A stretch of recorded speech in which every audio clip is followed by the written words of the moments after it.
Hello student, this is lecture 8 of organic chemistry.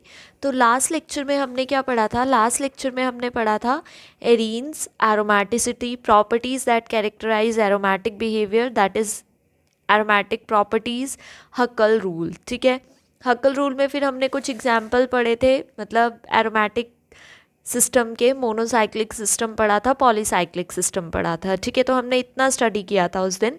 आपको मैंने एक चीज़ बतानी थी कि जो मैंने लास्ट में आपको एक कॉमन नेम्स बताए थे कुछ बेंजीन डेरिवेटिव के, तो ये जो मैंने आपको बताए हैं ये सब कॉमन नेम्स हैं, या फिर आप बोल सकते हो कुछ स्पेशल नेम्स। ठीक है, बट जब भी आपने IUPAC नेमिंग करनी है तो आपने हमेशा याद रखना है कि आपने फंक्शनल ग्रुप को प्रायोरिटी देनी है। ठीक है, फॉर एग्जाम्पल यहाँ पर आपके मन में डाउट तो आया ही होगा कि मैम यहाँ पर OH है और यहाँ पर CH3 है, तो हमें OH प्रिंसिपल फंक्शनल ग्रुप है, इसको प्रायोरिटी देनी चाहिए थी, तो इसको 1 देना चाहिए था नंबर और इसको 2। तो ये जो नेम्स हैं ये स्पेशल नेम्स हैं या फिर कुछ कॉमन नेम्स हैं। अगर आप इसकी IUPAC नेमिंग कंसीडर करोगे तो OH वाला जो, मतलब ये बेंजीन विद OH, इसको हम फिनोल कंसीडर करेंगे, क्योंकि OH जो है वो प्रायर ग्रुप होता है, देन CH3 आता है। तो यहाँ पर नंबर 1 आएगा, यहाँ 2 आएगा। जब आप IUPAC की बात करेंगे तो यहाँ नेमिंग क्या हो जाएगी? 2 मिथाइल फिनोल। ठीक है, तब आपने OH को प्रेफरेंस देनी है। बट जब कुछ स्पेशल नेम्स पढ़ने हैं आपने या कॉमन नेम पढ़ने हैं तो वो नेमिंग है यहाँ पर ये वाली। ठीक है, तो आपने ये चीज़ ध्यान रखनी है कि किस फंक्शनल ग्रुप को प्रायोरिटी देनी है ड्यूरिंग IUPAC नेमिंग। ठीक है, तो अभी जो लास्ट क्लास में हमने कुछ एग्जाम्पल पढ़े थे, जैसे मोनोसाइक्लिक सिस्टम की कौन एरोमेटिक है, देन पॉलीसाइक्लिक सिस्टम कौन एरोमेटिक है। तो हक्कल रूल क्या बोलता है कि रिंग होनी चाहिए, प्लेनर होनी चाहिए, delocalisation over the whole ring होना चाहिए, means pi electron cloud above the plane, below the plane होना चाहिए। ठीक है, उसके बाद 4n+2 पाई इलेक्ट्रॉन्स होने चाहिए। ठीक है, बट यहाँ पर कुछ एक एक्सेप्शन है, दैट इज पायरीन एक एग्जाम्पल है जिसमें आपको इलेक्ट्रॉन क्लाउड कितने पाई इलेक्ट्रॉन्स कितने दिख रहे हैं? 2, 4, 6, 8, 10, 12, 14, 16 पाई इलेक्ट्रॉन क्लाउड दिख रहे हैं। अगर आपको 16 पाई इलेक्ट्रॉन क्लाउड दिख रहे हैं तो ये 4n+2 तो फॉलो नहीं करता, क्योंकि 4n+2 में अगर 3 पुट करेंगे, यहाँ अगर मैं 3 पुट करती हूँ तो 4 3 12+2 14 आता है, 16 नहीं आ रहा। ठीक है, तो 4n+2 फॉलो नहीं कर रहा, तो उसके अकॉर्डिंग तो ये एरोमेटिक नहीं होना चाहिए। बट ये कैसा है? एरोमेटिक है। ठीक है, it does not follow Huckel rule but it is aromatic. अब ये एरोमेटिक क्यों है? क्योंकि इस पूरे पायरीन मॉलिक्यूल में कोई 2 इलेक्ट्रॉन है जो कि डीलोकलाइजेशन में इन्वॉल्व नहीं है। तो डीलोकलाइजेशन में कितने इन्वॉल्व है? 14 पाई इलेक्ट्रॉन। और 14 पाई इलेक्ट्रॉन क्या रूल, कौन सा हक्कल रूल फॉलो करते हैं? और ये रिंग कैसी है? प्लेनर। तो 4n+2 पाई इलेक्ट्रॉन फॉलो हो रहा है, रिंग प्लेनर है, तो ये कैसा है? एरोमेटिक है। ठीक है, तो ये कुछ एक दो ही है जो आपको ऐसे याद रखने हैं। ठीक है, तो अभी जो मैंने आपको पढ़ाना है, अभी तो आपने नॉर्मल साइक्लिक सिस्टम देखा, ठीक है, कि एरोमेटिक के एग्जाम्पल्स में। अब आपने क्या देखना है कि एरोमेटिक आयंस, जो मतलब आयनिक फॉर्म में भी एरोमेटिक सिस्टम एग्जिस्ट करता है। अब वो कैसे, देखो ज़रा। यहाँ पर आपके पास पॉजिटिव चार्ज है। एरोमेटिक की कंडीशन ये है कि 4n+2 फॉलो होना चाहिए, हक डीलोकलाइजेशन होनी चाहिए, और रिंग कैसी होनी चाहिए? प्लेनर होनी चाहिए। ठीक है, तो अब यहाँ पर अगर ये पॉजिटिव चार्ज है तो ये क्या करेगा? ये इधर डीलोकलाइजेशन ऐसे होएगी, यहाँ पर फिर क्या हो जाएगा? ध्यान से देखना ज़रा। अब ये पॉजिटिव चार्ज था बट इसने अपना बॉन्ड इधर शिफ्ट कर दिया, तो इस कार्बन के पास तो बॉन्ड है, अब इसके पास भी बॉन्ड आ गया, तो ये पॉजिटिव तो न्यूट्रल हो गया, बट इस कार्बन का बॉन्ड कहाँ चला गया? इधर। तो यहाँ पर कैसा चार्ज आ गया? Positive charge. ठीक है, तो इसे हम क्या बोलते हैं? डीलोकलाइजेशन हो रही है यहाँ पर। अब ये बॉन्ड इधर शिफ्ट होगा, तो देखो ज़रा यहाँ क्या होगा जब आप इस बॉन्ड को इधर शिफ्ट करेंगे, तो यहाँ पर ये बॉन्ड यहाँ पर आ गया, तो इसका पॉजिटिव चार्ज न्यूट्रल, इस कार्बन के साथ तो ऑलरेडी बॉन्ड था तो यहाँ भी बॉन्ड है, बट इस कार्बन का बॉन्ड जो है चला गया यहाँ पर, तो यहाँ पर कैसा चार्ज आ गया? पॉजिटिव। तो मतलब ऑल द 3 कार्बन्स पे क्या है? डीलोकलाइजेशन है। और पाई इलेक्ट्रॉन कितने हैं? ओनली 2 पाई इलेक्ट्रॉन। और मैंने आपको बोला था कि 4n+2 में अगर हम n को 0, 1, 2 कुछ भी पुट करते हैं तो यहाँ 0 पुट करेंगे तो क्या आएगा? 2 पाई इलेक्ट्रॉन ही आएगा। अगर n 0 करते हो तो इसका मतलब ये 4n+2 भी फॉलो करता है। Pi electron cloud above the plane below the plane भी होगा, क्योंकि तीनों कार्बन में इन्वॉल्व है डीलोकलाइजेशन। और रिंग कैसी है, फ्लैट भी है, ठीक है। तो ये कैसा है, एरोमेटिक है। अब अगर हम यहाँ पर देख लेते हैं, यहाँ पर क्या आपके पास नेगेटिव चार्ज, क्या ये नेगेटिव, वैसे तो आप बोलोगे कि मैम हमें 4 ही पाई इलेक्ट्रॉन दिख रहे हैं, 2 to 4, बट क्या ये नेगेटिव चार्ज डीलोकलाइजेशन में इन्वॉल्व है या नहीं है, ये हम रेजोनेटिंग स्ट्रक्चर्स ड्रॉ करके पता लगाते हैं। तो ये अगर नेगेटिव चार्ज इधर शिफ्ट हो जाता है तो रेजोनेटिंग स्ट्रक्चर कैसे बनते हैं, इलेक्ट्रॉन बॉन्ड बनाता है और नेक्स्ट बॉन्ड इलेक्ट्रॉन की फॉर्म में आता है, ठीक है। तो अब यहाँ पर ध्यान से देखना कि यहाँ पर क्या होगा। अब इस बॉन्ड ने तो, इस इलेक्ट्रॉन ने तो अपना बॉन्ड यहाँ बना दिया, इस नेगेटिव चार्ज ने, ये बॉन्ड एज सच रहेगा, इस पर कोई इफेक्ट नहीं पड़ा।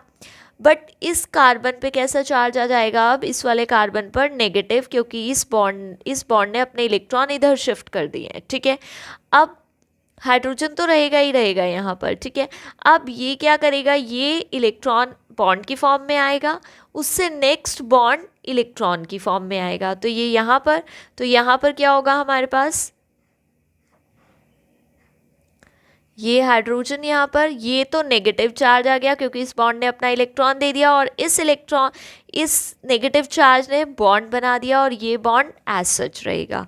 तो अब देखो सारे, मतलब यहाँ पर क्या है, डीलोकलाइजेशन है, ठीक है, मतलब पूरी रिंग के साथ क्या है, डीलोकलाइजेशन है, ठीक है। तो ये कैसा है, ये मतलब, और पाई इलेक्ट्रॉन्स कितने हो गए, 2, 4 एंड 6 पाई इलेक्ट्रॉन्स हो गए। Delocalisation over the whole ring है हमारे पास, ठीक है। अब आप आगे भी रेजोनेटिंग स्ट्रक्चर ड्रॉ कर सकते हो। इस इलेक्ट्रॉन को कहाँ शिफ्ट कर दूँ, मतलब नेगेटिव चार्ज को इधर कर दिया, अब ये नेगेटिव की फॉर्म में इधर आ गया, तो मतलब पूरे कार्बन्स पर, जितने भी कार्बन्स है सब पर नेगेटिव चार्ज एक बार शो होगा आपको, ठीक है। तो 6 पाई इलेक्ट्रॉन हो गए, delocalisation over all the 5 carbons है, तो 4n+2 फॉलो कर रहा है। देखो ज़रा, n को अगर मैं पुट कर देती हूँ 1, तो यहाँ पर 6 इलेक्ट्रॉन हो गए, तो डीलोकलाइजेशन भी है, तो ये क्या है हमारे पास, एरोमेटिक है। अब आप ये देख लो, साइक्लोहेप्टाट्राइनाइल कैटायन है, ठीक है। इसमें आपको पॉजिटिव चार्ज दिख रहा है यहाँ पर, इस पॉजिटिव चार्ज की वजह से डीलोकलाइजेशन है। यहाँ पर देखना ध्यान से, यहाँ पॉजिटिव है तो ये अपना बॉन्ड इधर शिफ्ट करेगा, अगर ये अपना बॉन्ड इधर शिफ्ट करेगा तो यहाँ पर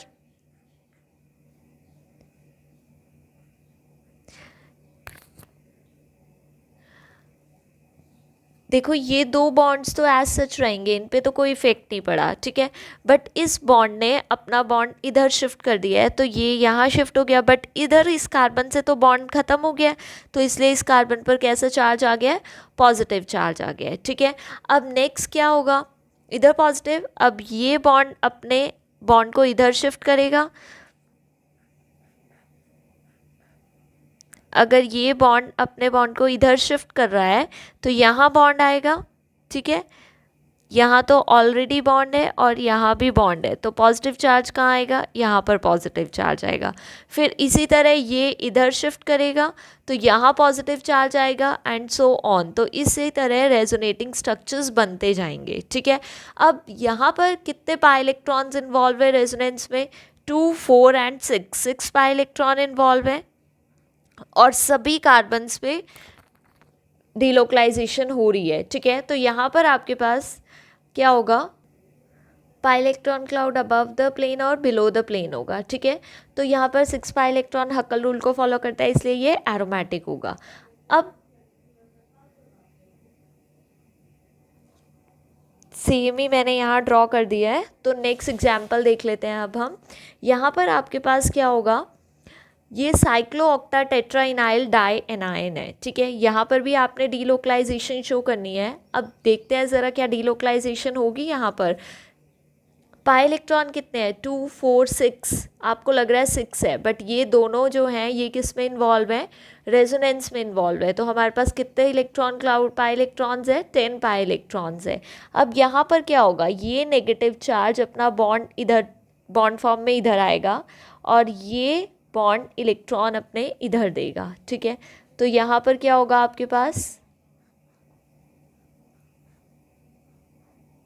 यहाँ पर नेगेटिव चार्ज आ गया, ठीक है। इस नेगेटिव चार्ज ने बॉन्ड बनाया इधर, ये हाइड्रोजन्स एज सच रहेंगे, ठीक है, इन पर कोई इफेक्ट नहीं, और जो बाकी के बॉन्ड्स हैं वो एज सच रहेंगे, ठीक है। ये नेगेटिव चार्ज एज सच रहेगा यहाँ पर, ठीक है।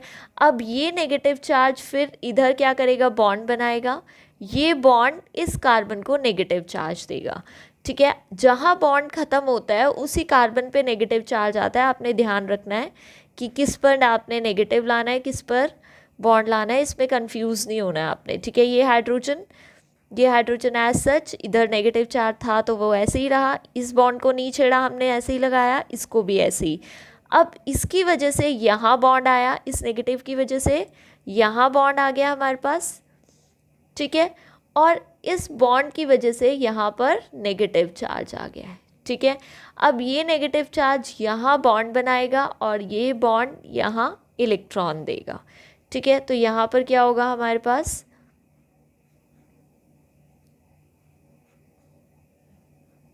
ये हाइड्रोजन यहाँ, ये यहाँ पर नेगेटिव चार्ज एज सच इस कार्बन पर है, ये दोनों बॉन्ड एज सच, इस नेगेटिव की वजह से यहाँ पर बॉन्ड आएगा और इस बॉन्ड की वजह से यहाँ पर नेगेटिव आएगा, ठीक है, ऐसा ही होगा। तो देखो ये इसका नेगेटिव चार्ज आ गया यहाँ पर, अब क्या होगा, अब ये नेगेटिव अपना ये यहाँ इलेक्ट्रॉन बॉन्ड की फॉर्म में आएगा और ये बॉन्ड यहाँ इलेक्ट्रॉन की फॉर्म में आएगा। तो ऐसे ही यहाँ पर फर्दर डीलोकलाइजेशन होती जाएगी, नेगेटिव चार्ज आते जाएंगे कार्बन्स पर, ठीक है। अब ये बॉन्ड एज सच रहेगा, ये एज सच रहेगा क्योंकि हमने इसको नहीं छेड़ा है, इस नेगेटिव को भी नहीं छेड़ा इस बार, तो ये ऐसे ही रहेगा, ये दोनों हाइड्रोजन्स यहाँ पर ऐसे ही रहेंगे,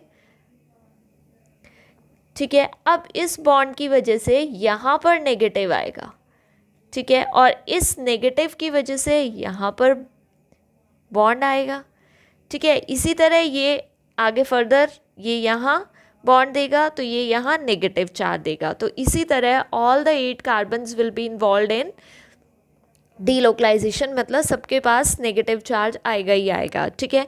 तो ये कैसा है, 10 पाई इलेक्ट्रॉन है, डीलोकलाइजेशन है, कंप्लीट डीलोकलाइजेशन 4n+2 को फॉलो कर रहा है, ठीक है। यहाँ अगर आप 2 पुट करोगे तो 10 पाई इलेक्ट्रॉन आ जाएगा, तो ये भी कैसा है, एरोमेटिक है, ठीक है। अब साइक्लोनोने टेट्राइनाइल एनायन, ठीक है।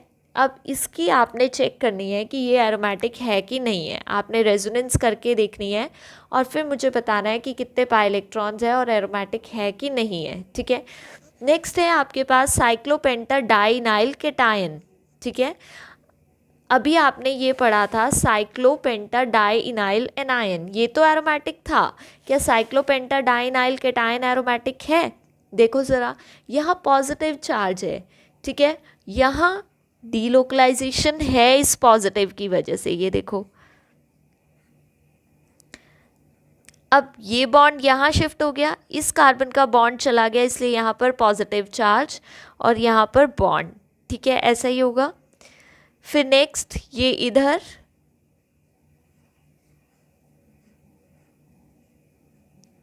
ये बॉन्ड इधर आ गया, ये बॉन्ड इधर ही था, यहाँ पर पॉजिटिव चार्ज, तो डीलोकलाइजेशन में कितने इलेक्ट्रॉन्स इन्वॉल्व है, 4 पाई इलेक्ट्रॉन, जबकि हक्कल रूल क्या फॉलो करता है, 4n पाई इलेक्ट्रॉन्स, तो ये एरोमेटिक नहीं है, ठीक है, नॉट एरोमेटिक, ठीक है। अब ये यहाँ पर रेडिकल है, रेडिकल में कितने इलेक्ट्रॉन हुए डीलोकलाइजेशन में इन्वॉल्व, 2, 4 एंड 5, जैसे यहाँ आप 2, 2 कर रहे हो, यहाँ 1 आ गया है, तो यहाँ कितने हुए, यहाँ एक इलेक्ट्रॉन आप इधर शिफ्ट कर दोगे, जैसे वहाँ पॉजिटिव आता है यहाँ रेडिकल सर्कुलेट करेगा, ठीक है, ये एक इधर आ गया और एक इसका रेडिकल इधर आ गया, ठीक है, मतलब एक इलेक्ट्रॉन, तो ये कैसे बनेगा,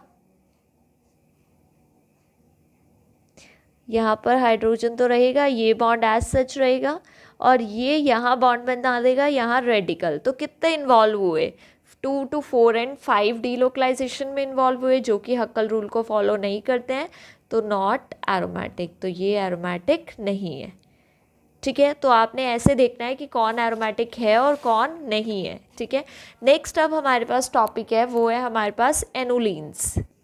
एनोलिन्स की कुछ प्रॉपर्टी है कि वो मोनोसाइक्लिक होते हैं और जनरल फॉर्मूला उनका होता है CH डबल बॉन्ड CH, और ये कितने भी टाइम्स मतलब n टाइम्स हो सकता है, n यहाँ पर होगा 2 3 4। ठीक है, तो एनोलिन्स को आप डिफाइन कैसे करोगे? मोनोसाइक्लिक कंपाउंड होते हैं जिनमें डबल बॉन्ड जो है वो कॉन्जुगेशन में प्रेजेंट होता है, और आपने एक चीज़ याद रखनी है कि ये जो कार्बन्स होंगे ये इवन नंबर होंगे। ठीक है, तो एनोलिन्स आर कंप्लीटली कॉन्जुगेटेड मोनोसाइक्लिक पॉलीन्स। ठीक है, पॉलीन्स मतलब डबल बॉन्ड बहुत टाइम्स। ठीक है, annulenes are completely conjugated monocyclic polyenes which contain even number of carbon atoms in the molecule. तो मोनोसाइक्लिक होते हैं, कॉन्जुगेटेड होते हैं, even number of carbon contain करते हैं। जैसे साइक्लोब्यूटाडाइन है, इसको हम बोलते हैं 4 एनोलिन। क्यों बोलते हैं 4 एनोलिन? क्योंकि 4 पाई इलेक्ट्रॉन है, 2 and 2 4। ये 6 एनोलिन है, 6 पाई इलेक्ट्रॉन है। ये 8 एनोलिन है, 2 4 6 8 पाई इलेक्ट्रॉन्स है। ठीक है, इसी तरह आपके पास 18 एनोलिन है। 18 एनोलिन को आप ड्रॉ कैसे करोगे?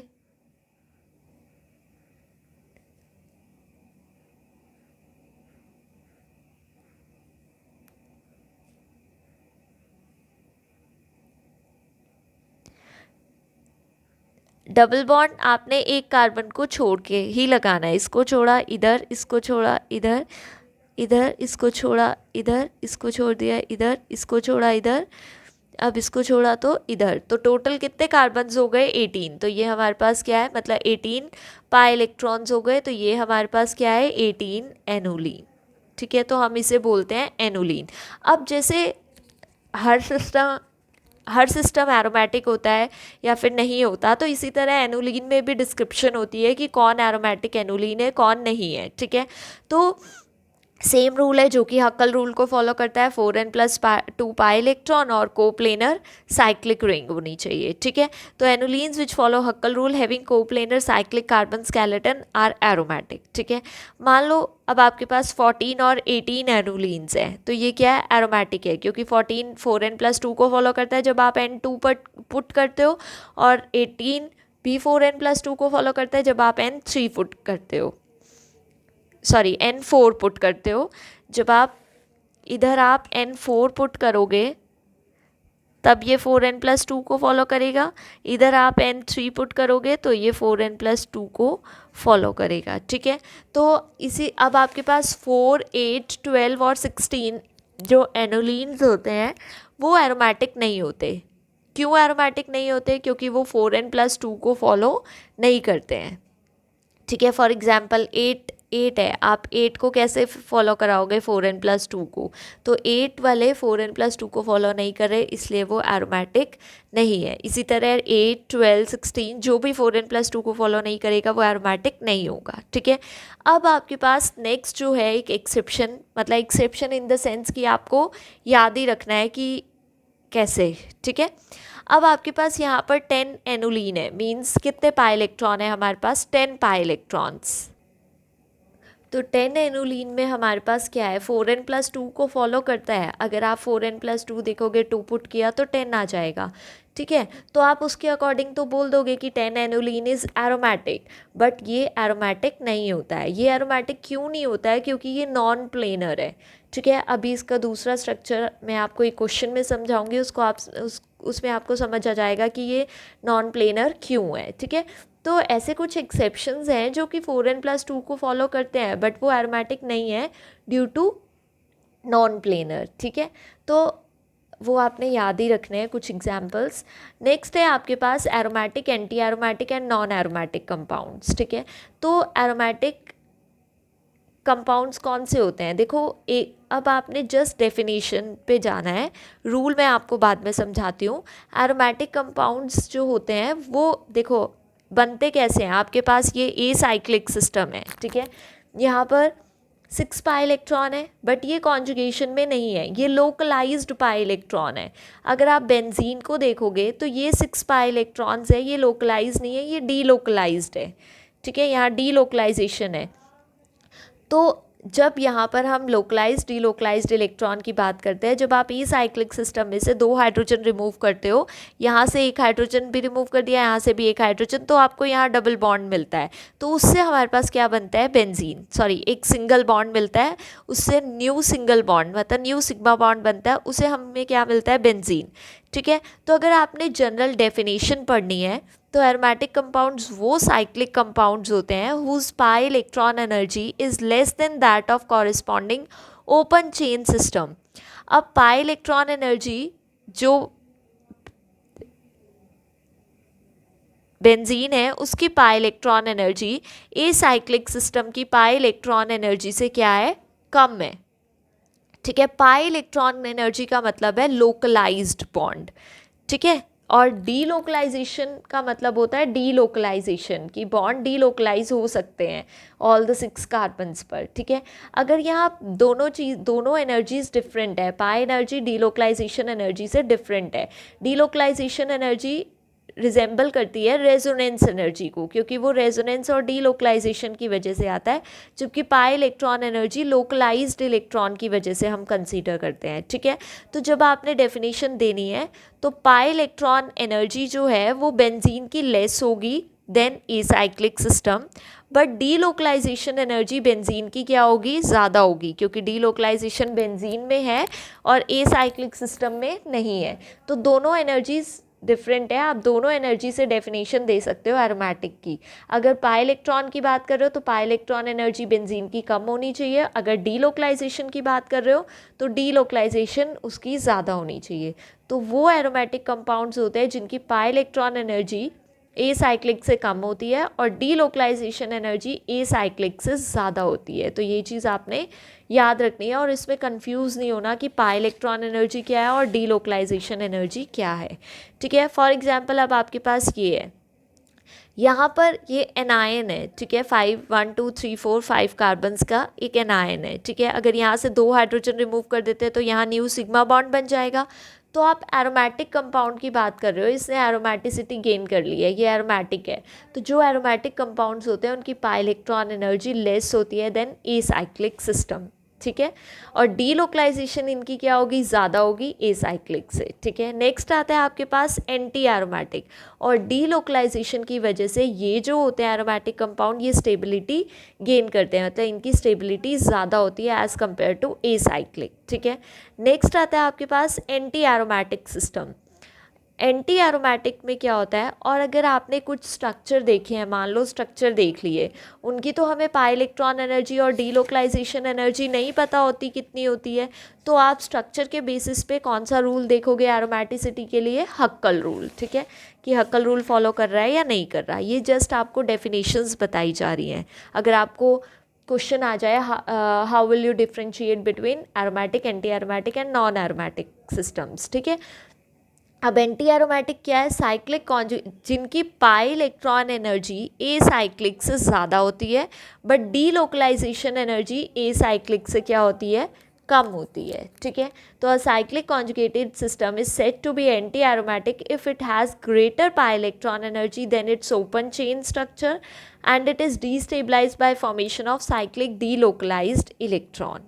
ठीक है, तो मतलब पाई इलेक्ट्रॉन एनर्जी ज़्यादा और डीलोकलाइजेशन एनर्जी कम होती है। ठीक है, नेक्स्ट है आपके पास, अब आपने मान लो स्ट्रक्चर को देख के पता लगाना है कि एंटी एरोमेटिक है या नहीं है, तो आपके पास ये फॉलो करता है रूल 4n पाई इलेक्ट्रॉन, वो 4n+2 फॉलो करता है। एंटी एरोमेटिक क्या फॉलो करते हैं, 4n पाई इलेक्ट्रॉन रूल, और होने चाहिए साइक्लिक और प्लेनर। ठीक है, नॉन प्लेनर होगा तो वो एंटी एरोमेटिक नहीं होगा, चाहे 4n फॉलो करे चाहे ना करे। ठीक है, अब आता है आपके पास non aromatic compound. Non aromatic system किसे कहते हैं, नॉन एरोमेटिक सिस्टम उन्हें कहते हैं जिनकी पाई इलेक्ट्रॉन एनर्जी कंपेरेबल होती है to the acyclic system. ठीक है, तो यहाँ पर जो पाई इलेक्ट्रॉन एनर्जी है साइक्लोऑक्टाटेट्राईन की, यहाँ पर ये कंपेरेबल है to the acyclic system, और इनमें डीलोकलाइजेशन नहीं होती क्योंकि इनका स्ट्रक्चर नॉन प्लेनर होता है। ठीक है, तो इनको जानने के लिए सिर्फ इनका एक ही रूल है, ये नॉन प्लेनर होने चाहिए, चाहे ये हक्कल रूल फॉलो कर रहे हैं चाहे नहीं कर रहे, चाहे ये 4n पाई रूल फॉलो कर रहे हैं चाहे नहीं कर रहे, अगर ये नॉन प्लेनर है तो ये नॉन एरोमेटिक हैं। ठीक है। तो आपके पास 3 टाइप्स ऑफ सिस्टम है, उनके अलग अलग रूल है, उनके अलग अलग डेफिनेशंस है, ठीक है। तो अब मान लो मैंने आपको कुछ एग्जांपल्स दिए हैं, identify aromatic, anti aromatic and non aromatic compound. आपने आइडेंटिफाई करना है कि है या नहीं है ये। तो आप कैसे आइडेंटिफाई करोगे, अब आप कैसे चेक करोगे कि ये एरोमेटिक है या नहीं है?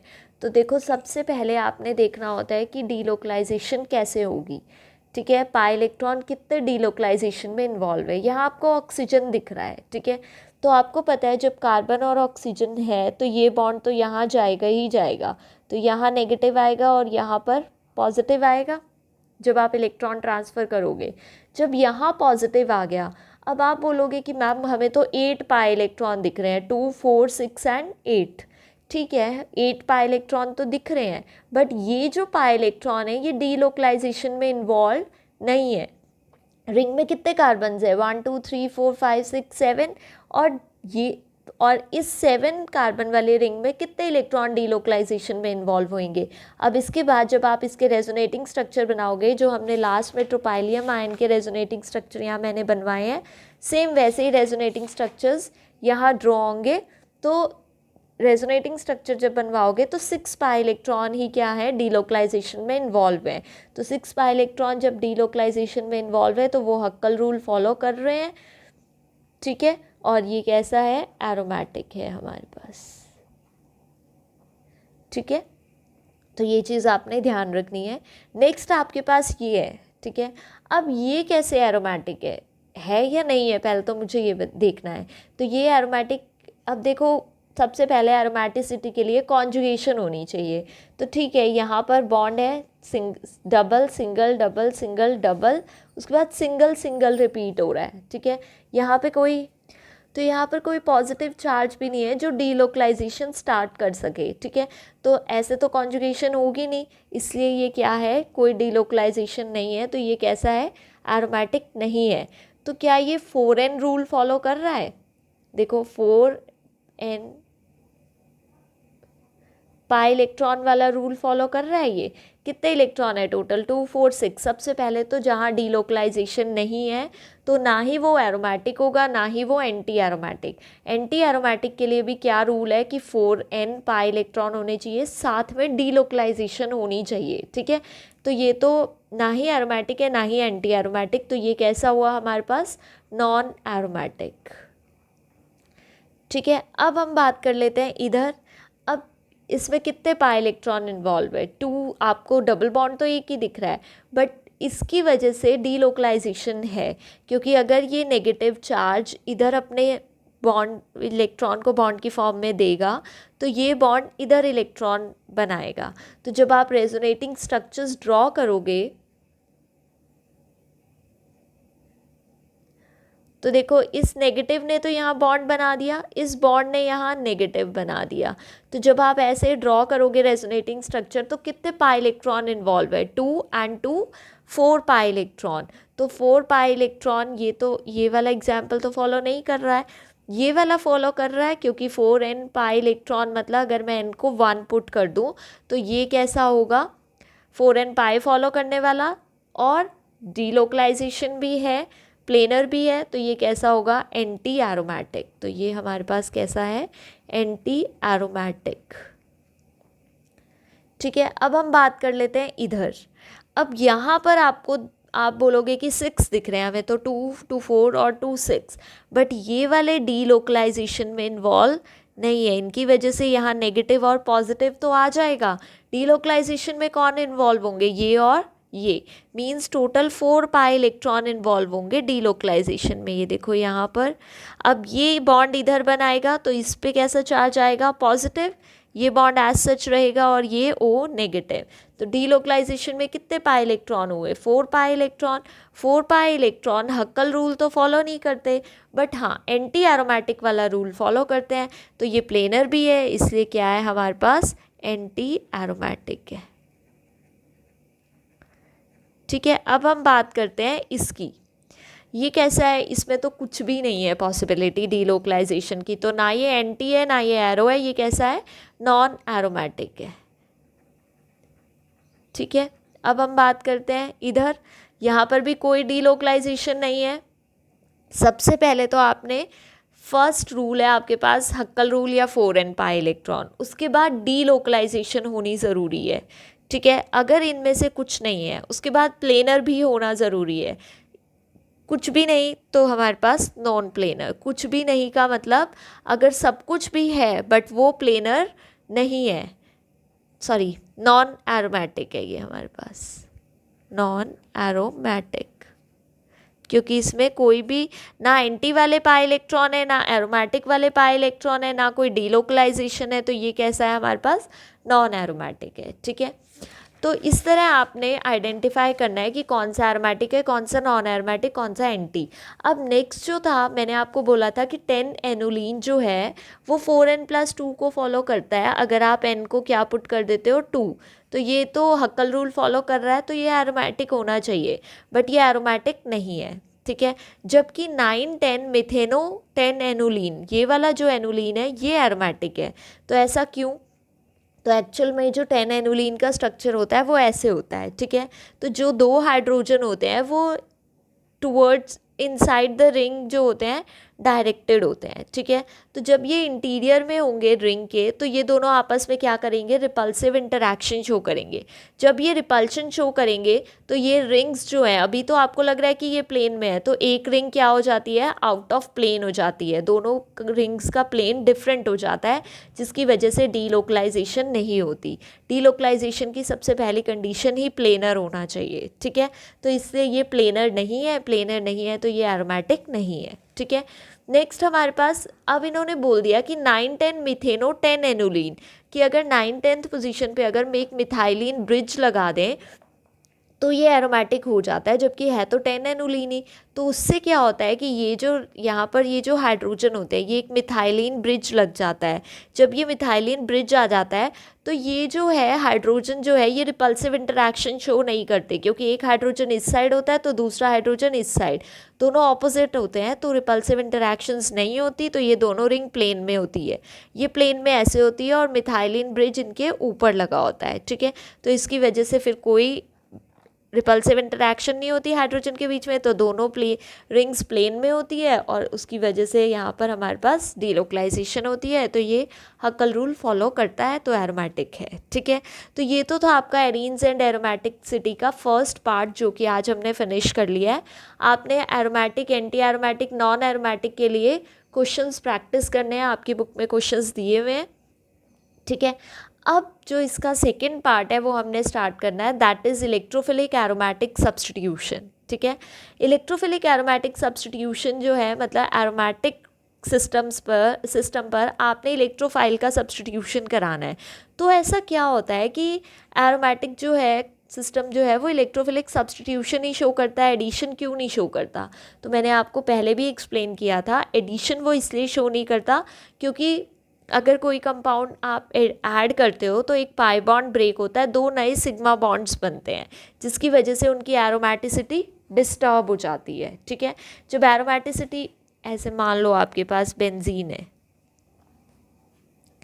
ठीक है, आपने Cl2 का एडिशन करना है, मान लो एडिशन, तो आप एडिशन करोगे, अभी तक आप डबल बॉन्ड पे एडिशन पढ़ते आए हो, तो एक Cl यहाँ आ गया, एक Cl यहाँ, एल्कीन पे पढ़ा है ना आपने एडिशन। तो यहाँ पर देखो ये एरोमेटिक है, ये एरोमेटिक नहीं है, तो एरोमेटिसिटी डिस्टर्ब हो जाती है, इसलिए ये एडिशन रिएक्शन शो नहीं करते हैं, ठीक है। एरोमेटिसिटी डिस्टर्ब हुई तो स्टेबिलिटी ख़त्म हुई, जिसकी वजह से रिएक्शन फेवरेबल नहीं होती है। बट ये सब्स्टिट्यूशन इलेक्ट्रोफिलिक शो करते हैं, क्यों? क्योंकि एरोमेटिक जो सिस्टम होते हैं उनके पास पाई इलेक्ट्रॉन क्लाउड होता है अबव द प्लेन और बिलो द प्लेन।